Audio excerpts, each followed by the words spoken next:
किसी रिलेशनशिप में आपको डाइवोर्स कब लेना चाहिए?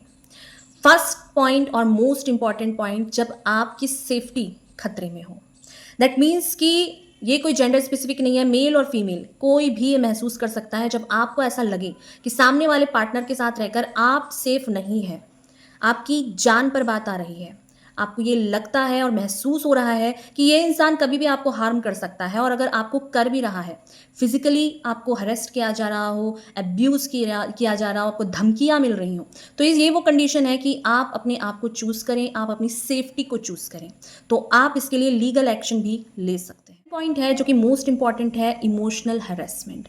फिजिकल हरेसमेंट तो आपको बाहरी तौर पर दिख भी जाता है, इमोशनल हरेसमेंट ना आपको दिखता नहीं है, बट इसके जो पेन है, घाव है, बहुत गहरे होते हैं। जहाँ किसी रिश्ते में रहकर भी आपको फील होता है कि आप उस रिश्ते में है ही नहीं, आपका कोई वजूद ही नहीं है।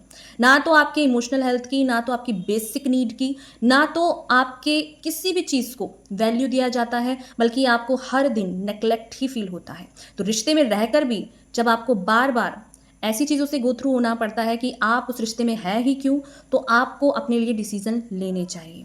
क्योंकि इस रिश्ते में रहकर आपको बीमारियां ही मिलेंगी, क्योंकि आप रिश्ते में पब्लिकली तो हैं, पर आप उसकी डेप्थ को फील नहीं कर पाएंगे। जहां आपको anxiety, depression, mental health issues और भी बहुत सारी बीमारियां लग सकती हैं अगर आप इमोशनल हैरेसमेंट को एक्सपीरियंस करते हैं रिलेशनशिप में रहकर। पॉइंट है जहां आपका ट्रस्ट पूरी तरीके से टूट चुका हो, जहां आपको रिश्ते में झूठ मिलता है, चीट मिलता है, बिट्रियल मिलता है, ऐसी साजिशें मिलती हैं जहां आपके खिलाफ ही बहुत सारी प्लानिंग प्लॉटिंग की जाती है, जहां आपके खिलाफ पीठ पीछे बातें की जाती हैं। अगर इस कंडीशन को आप फेस कर रहे हैं तो ऐसे रिश्ते में रहना बहुत ज़्यादा मुश्किल हो जाता है, क्योंकि ऐसे में कोई उम्मीद नहीं बचती। जहां बार बार आपको धोखा मिल रहा है, चीट मिल रहा है, रिलेशनशिप की फाउंडेशन ट्रस्ट होती है, तो ट्रस्ट का कोई मीनिंग नहीं रह जाता जब उस रिश्ते को ऐसी चीज़ें पूरी तरीके से खोखला कर देती हैं। पॉइंट है जब आप खुद को खोने लगे।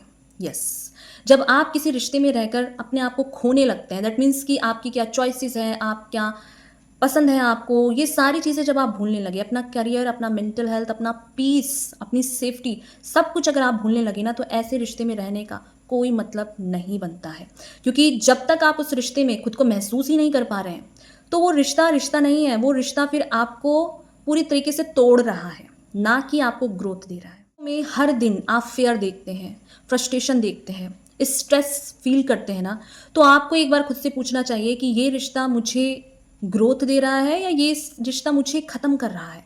जब ये क्वेश्चन का आंसर आपके अंदर से आता है ना, तो आपको पूरी तरीके से क्लियरिटी मिल जाती है कि आपको क्या करना है, क्या नहीं।